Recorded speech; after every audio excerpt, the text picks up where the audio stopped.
So, Dr. Jagmohan, welcome to my program, my channel. It's really a pleasure to welcome you here. और आपका profile मैंने देखा, means you have been a Fulbright scholar.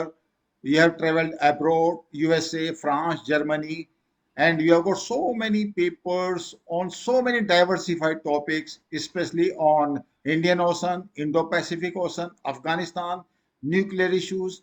Means मुझे तो ये समझ नहीं आ रहा कि मीन्स आपने बहुत सारे टॉपिक्स अपने एकेडमिक लाइफ में कवर किए हैं, रिसर्च पेपर्स आपने छापे हैं, तो we are really lucky to have you here. It's तो अभी जो मैं आपसे जानना चाह रहा हूं कि ऑफ कोर्स आप, मुझे मालूम है कि आप नेशनल डिफेंस एकेडमी में इंटरनेशनल रिलेशंस कैडर्स को और बाकी फैकल्टी के साथ इंटरेक्ट करते हैं, आप उन विषयों पर जो कि इम्पोर्टेंट हैं इंडिया की इंटरनेशनल पॉलिसी के लिए। तो मेरे जो दर्शक हैं बेसिकली वो ये जानना चाहेंगे कि जो अभी जो यूएसए पैसिफिक ओशन में जो इतना एक्टिव हुआ है, पहले भी था मगर इतना ज्यादा एक्टिव नहीं था। सडनली अभी अफगानिस्तान से भी विड्रॉल कर लिया, और इंडो पैसिफिक रीजन में, that is Pacific ocean and Indian ocean, इसमें ऑफ कोर्स साउथ चाइना सी और ईस्ट चाइना सी तो उसका पार्ट ही है।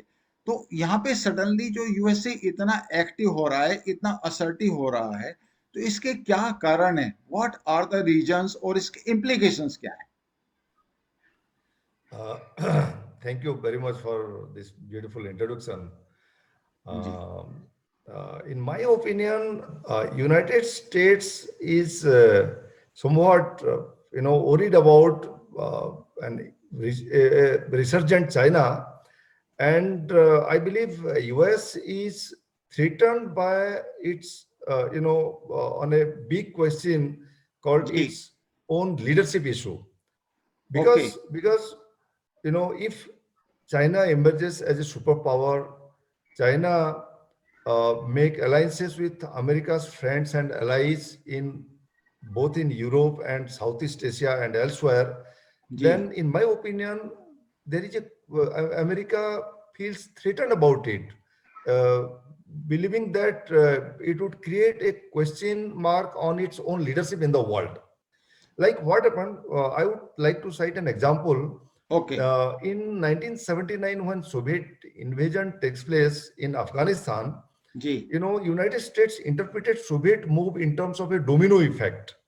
Today अच्छा। Soviet Union is there in Afghanistan, tomorrow Soviet Union might move into Pakistan or Iran, and in that way gets access to the warm waters of Indian Ocean. In that case, Soviet Union would be having a bigger say on the flow of Gulf oil from the Gulf to different parts of the world, including America's friends and allies in the world. In that case, America's friends and allies would look at Soviet Union for world leadership. In that case, again, domino comes, goes up to Western Europe. In that case, NATO as a military alliance would crumble, and in that case, who would accept America's leadership? I think the present situation is like that. The way China is emerging in terms of its economic power, technological prowess, and military power, I believe that America feels threatened about it. And with the growing Chinese economy and with the somewhat marginalized American economy, America is looking for, rather desperately looking for friends and allies in both in Southeast Asia and across the Pacific and Indian Ocean region, to match with Chinese power in case to match with Chinese power and to contend the Chinese expansion in the Indo-Pacific region. I think Yeah, that is that is why very America fair. is somewhat serious about this issue. Yeah. Okay, so basically आप जो कह रहे हैं उसमें जो quad का जो alliance बना है, जिसमें इंडिया, ऑस्ट्रेलिया, जापान और यूएसए हैं, और उसके बाद ओकुस का अलायंस बना है, ऑस्ट्रेलिया, यूके एंड यूएसए। ये जो दो Yeah. अलायंस इस एरिया में डेवलप हुए हैं, ओकुस तो एक सर्टिफाइड मिलिट्री अलायंस है। बेसिकली आपको मालूम है कि जो उसके न्यूक्लियर पावर्ड सबमरीन्स हैं, उनकी टेक्नोलॉजी जो है वो प्रोवाइड करेगा ऑस्ट्रेलिया को। तो वो तो सॉलिडली एक मिलिट्री अलायंस है, और यूके भी अपने आप को असर्ट कर रहा है in this alliance, in the form of this alliance, they are back to Pacific. तो yes. ये जो ऑकुस का और क्वाड का, पहला तो थोड़ा सा इनके बारे में बता दीजिए, और दूसरा मुझे ये बताइए कि are they complementary to each other, और इंडिया का क्या इसमें इंटरेस्ट है? Okay, okay. Yeah, I got your question. Uh, Actually, few days ago, I had an opportunity to listen to uh, Prime Minister Shinzo Abe's chief advisor, Professor Taniguchi. Professor जी, Taniguchi. जी, And he was the advisor and he was also speech writer to Prime Minister Shinzo Abe. And it is the idea of Quad, I think, was conceived by this gentleman. जी, What I learned from his speech, it was conceived by this gentleman through his speech, through the speech written by him for Shinzo Abe. And in जी, 2006, when Shinzo Abe spoke about Quad, actually he spoke about confluence of seas, confluence of oceans, and collaboration among the countries of both the Pacific and the Indian Ocean region. जी, And that is from where the idea of Quad emerges. And Quad basically, Shinzo Abe did not mean a military alliance actually. Shinzo जी, Abe conceived this idea in terms of a kind of insurance policy, as his advisor said. जी, Insurance policy in the means actually it is in the long run that Quad would help emerge as a deterring force against China. But जी, right now, nobody in the Quad claims that a Quad is a military alliance. जी, They are only talking about cooperation in the field of economy, in the field of trade, in the field of cyber security, and even in the field of a deep ocean collaboration, exploration. जी, So that is what Quad is all about. Quad जी, is not a military alliance till now, जी, and moreover, almost all Quad members, in fact, all Quad members, they जी, are very closely collaborating with China in terms of their trade ties and trade relations. जी, So it is not that they behave as if they are enemies of China. No, they have very close trade ties, including United States, जी, India, Australia, and Japan. So right now they are not in a position, neither they are interested to actually cut off their trade ties and make an elite, make a military alliance. जी, So far as the AUKUS is concerned, it's an alliance of three powerful countries: United States, UK, and Australia. And it is a sudden development, actually. It is a sudden development. जी, And it has some military contents, I would say. Okay, Military contents in the sense that, you know, the in a sense, there is military contents, and at the same time, America's economic interest. Because America, by signing this treaty with Australia, actually America is, in a sense, going to gain a huge leverage in terms of employment opportunities in the United States, because जी, it's about some $90 billion, enterprise yes, with in terms of supplying nuclear submarines to Australia, हाँ, and nuclear that in powered, turn will help United States and UK in the Pacific region, in containing China in the long run, not in the जी, short run. So okay, these are the differences between AUKUS and Quad, in my opinion. And so far as India's interest is concerned, actually, India simply cannot ignore its northern borders with China. जी, And I am yet to believe that in a worst kind of a situation, if at any point of time in future, in next 5, 10 years or so, or down the line, in any point of time, if at all Quad emerges as a militarily a deterring force vis-a-vis PRC, then India would just blindly send its troops, its boots to the Pacific. No, I don't believe in that, because India has its own concern. Similarly, I don't think that Japan will also jump into this fray, and Japan would also, I mean, ignore all its trade and all ties and neighboring relationship. Although they have historical enmity, still Japan would jump into a military pact and deploy its troops in the Pacific. So they have their own compulsions. They have their own compulsions, and India will definitely move in a very slow and cautious manner. And India would, instead of deploying its troops on the ground, India would try to pressurize China through Vietnam, and at the same time by its own build up in the border, in its northern border. Few years ago, actually, I wrote a small article on जी. Quad, uh, Quad plus Vietnam. Actually, I Okay. something I wrote about Quad plus Vietnam, and I brought in Vietnam into Quad because Vietnam could play a very decisive role in by because of its own geographical location in जी. the southeastern part of China, जी. and because of its background, military background, जी. especially if you refer the example of 1979 war, Yes. where Chinese were beaten very severely by a small country called Vietnam. So I cited those examples, and I believe that Quad would do better if Vietnam is made a partner with the Quad. But question will arise, how Vietnam will be a Quad partner because Vietnam itself is a communist country. Okay, there is, political internal political dynamics is there between Vietnam and PRC, but Vietnamese are more threatened by China, and if a situation evolves wherein Vietnam would have to choose, Vietnam would definitely choose Quad instead of PRC. That is my opinion. And in that case, whatever India is doing with Vietnam is good, and I think India should pump more, weapons and rather sophisticated weapons to Vietnam uh, to create a deterring force in the North Pacific Ocean region. Yeah, Okay, yeah, I got your point, yeah, Professor yeah. Jagmohan. I got your point. Uh-huh. The Mm. only point which I was trying to make was, these Quad nations, they conduct Malabar exercise, and that is Yes. basically in the Indian Ocean.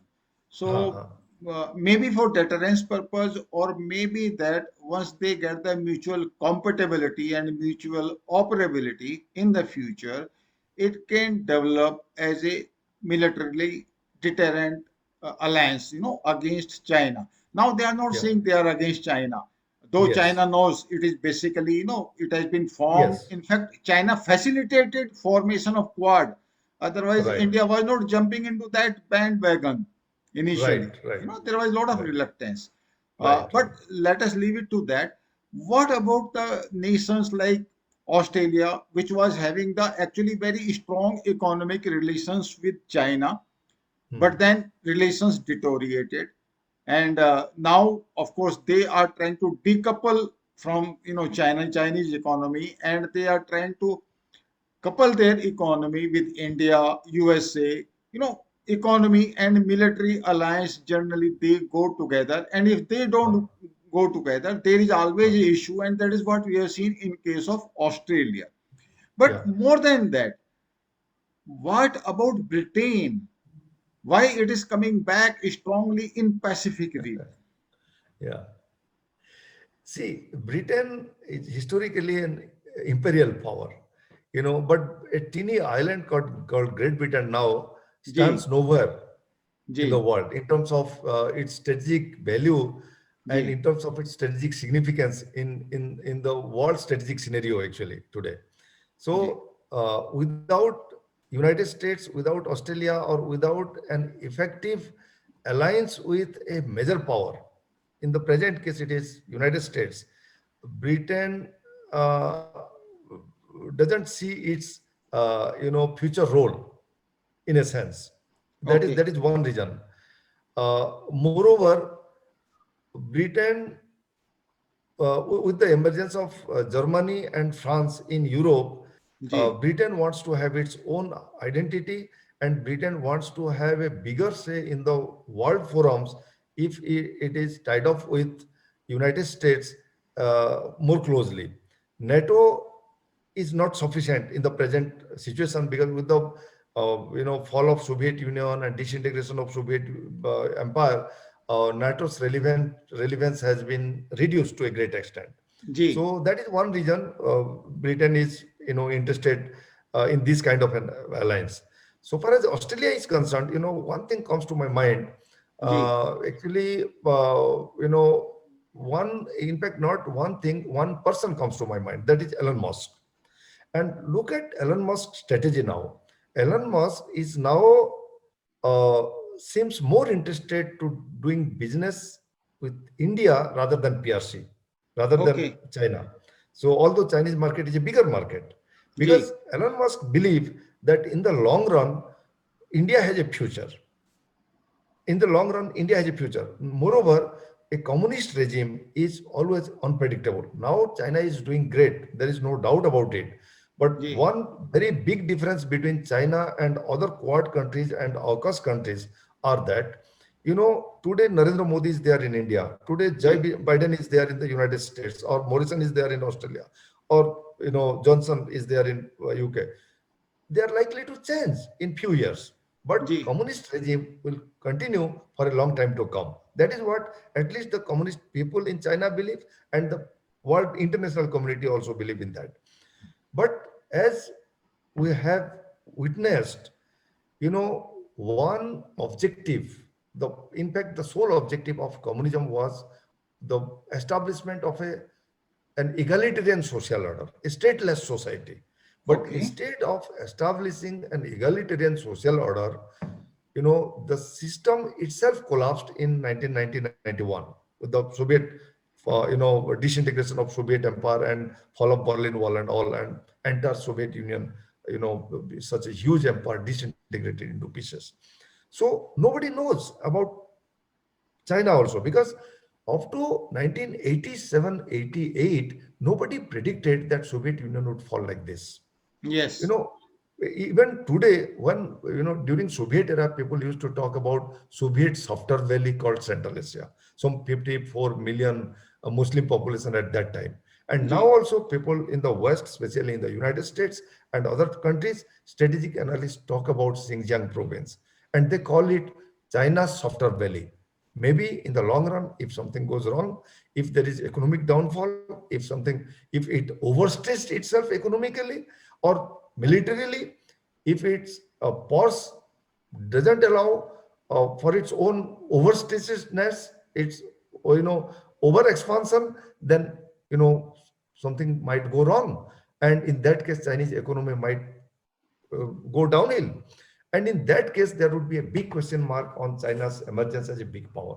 Otherwise, China is an imperial power. China believes that China is the only country, only superpower in the world, and all other countries are, just like that. And China has the right to actually have a bigger say in global politics. That is the state.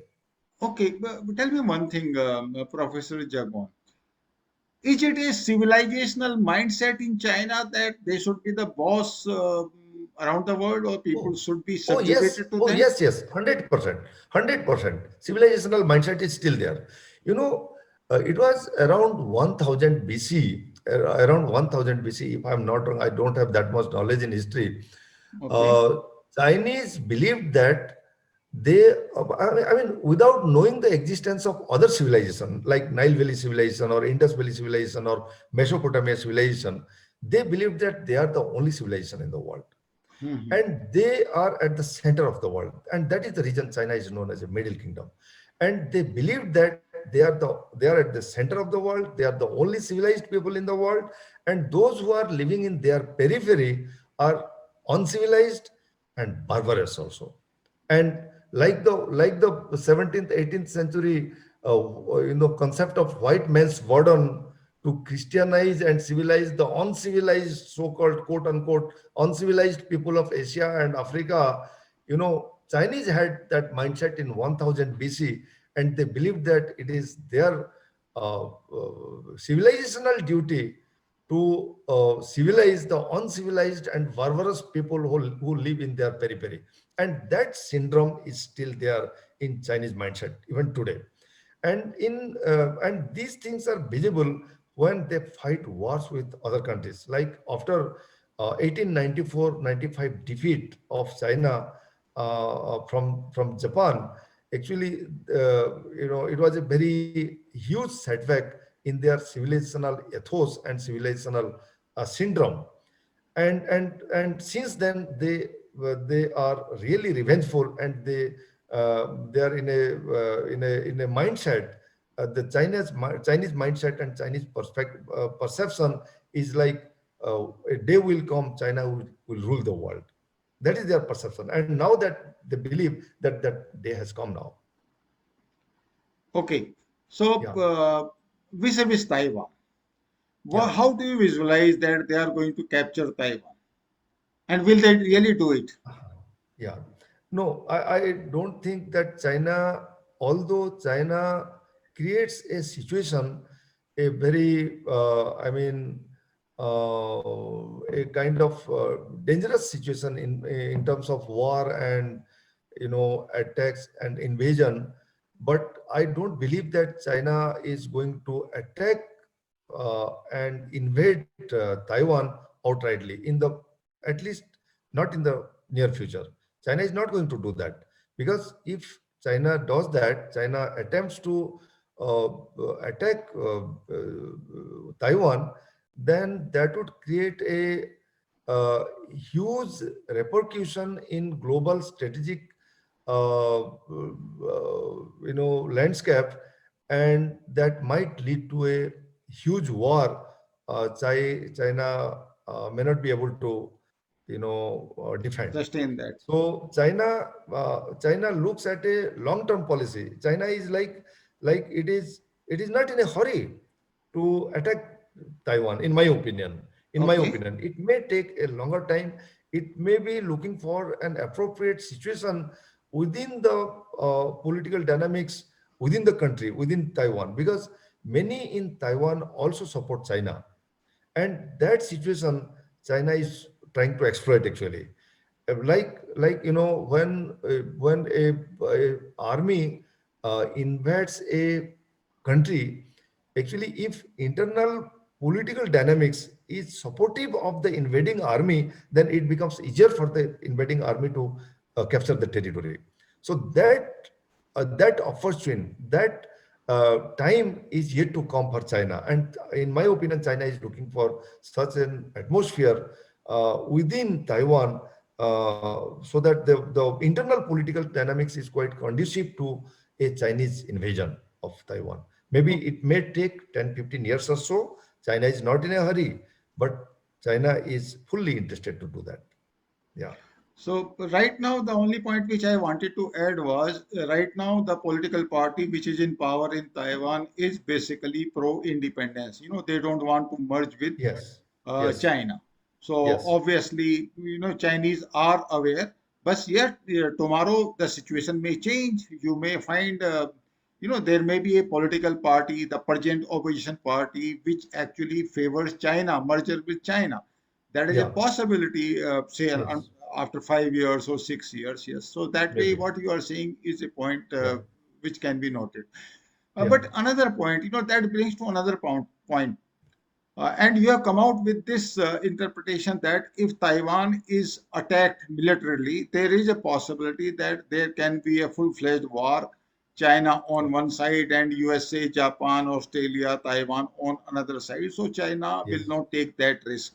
But in Yeah. that case, how do you rate, people, Global Times, in fact, has mentioned so many times, and other newspapers, they're also coming out with this theory.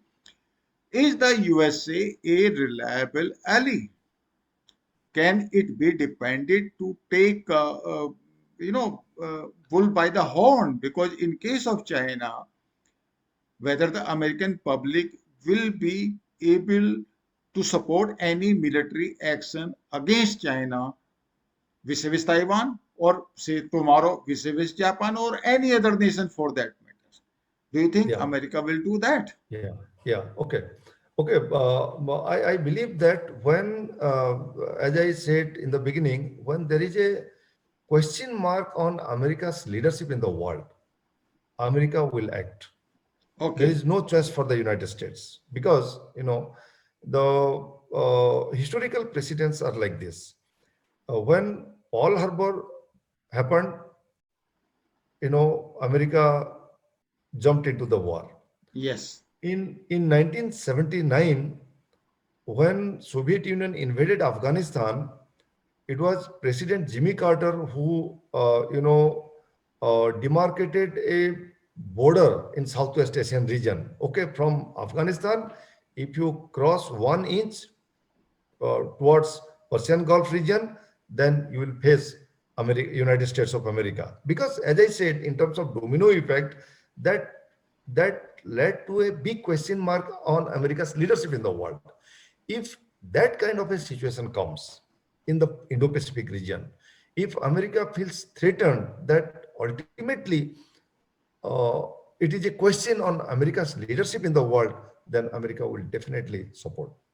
America will definitely support, and America will definitely, US will not hesitate to go on a full-fledged war also in that case. That is my opinion. Yeah.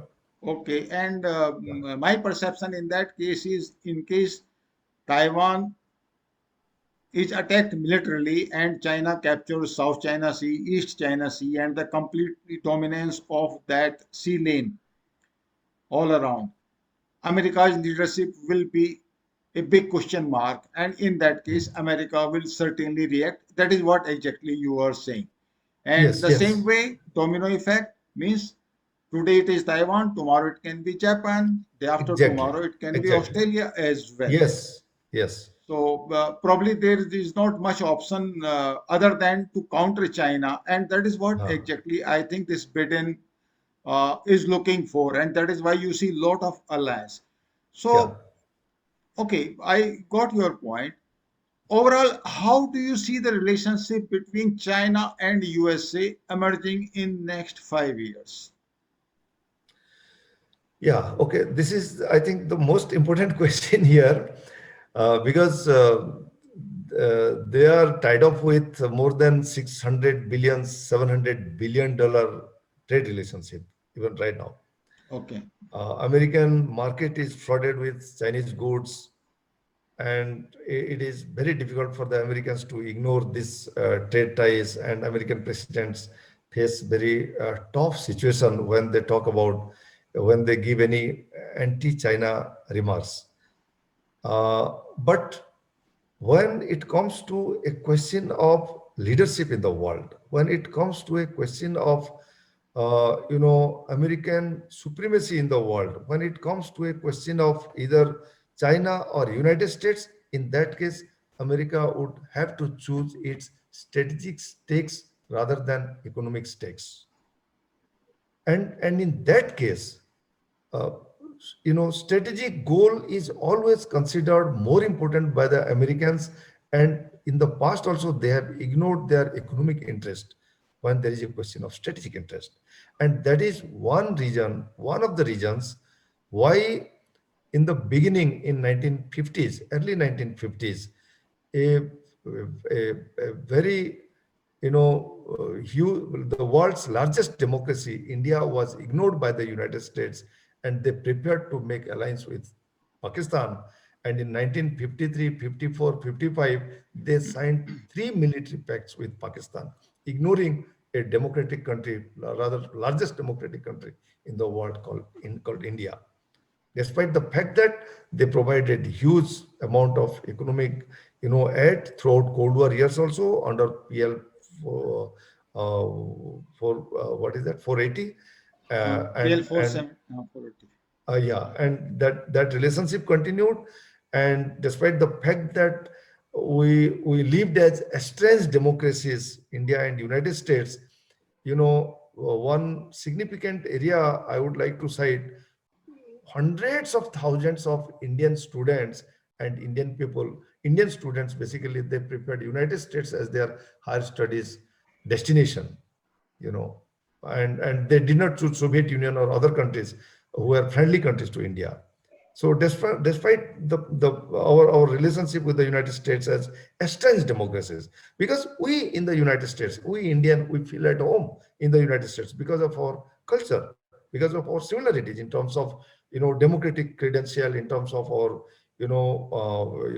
value, human value, human rights. We believe in freedom of speech, press, etc. We believe in independence of judiciary and so on and so forth, and all democratic values. So that is the area we need to remember. So when there is a question on America's strategic goals, and Americans would definitely choose to promote their strategic goals instead of their economic goals. Yeah, Okay, that is my so opinion. Yeah, no, yeah, your point is very valid, and I think that makes it very relevant for USA to align with India, because this is part of the strategic goal of USA as on now, and Pakistan becomes just a yeah. tactical player as far as USA is concerned. Yeah. Tomorrow, maybe after 5 years, 10 years, situation may change. Ha. So, but right now, this is the situation. India and USA are the strategic partners, Yeah. and it is the strategic Yes, choice yes, of USA, and probably for that matter, yes. India is also opting for that.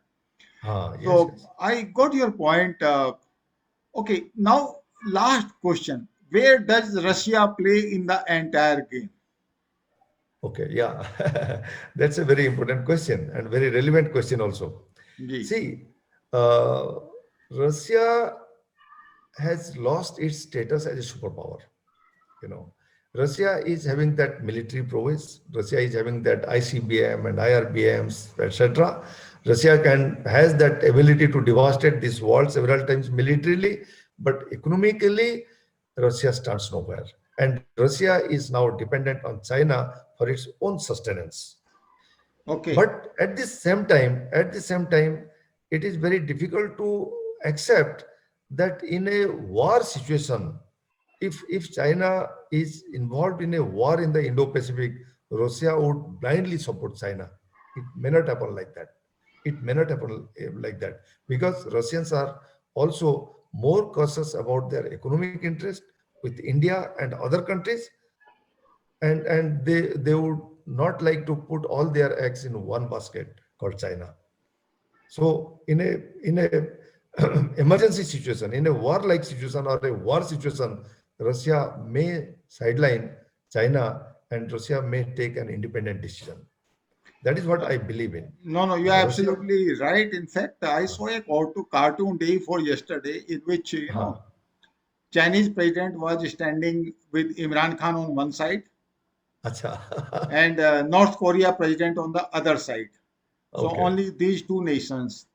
And Huh. of course, Russia is very smart. In fact, they would like that China and USA, they must pick up some hostilities so that it can probably relax for a while. It can enjoy the Exactly. Exactly. status. So Very valid point. Very valid point. Yeah. I think it's really very, very relevant. They are conducting their diplomacy in a very, very fine way. And Yes. Yes. that way even Iran is conducting its diplomacy very well in this area. But of course, right now, all these nations are not really that important. Yeah. So, Professor Jagmohan, thank you so much. It has been a wonderful interaction with you, and we are going to connect more on these issues. Oh, yeah, it's my pleasure, really. Thank you so much for giving me this opportunity, actually. Oh, thank you, Rux. Thank you, Thank you so Professor much. Jagmohan. Thank you. Yeah.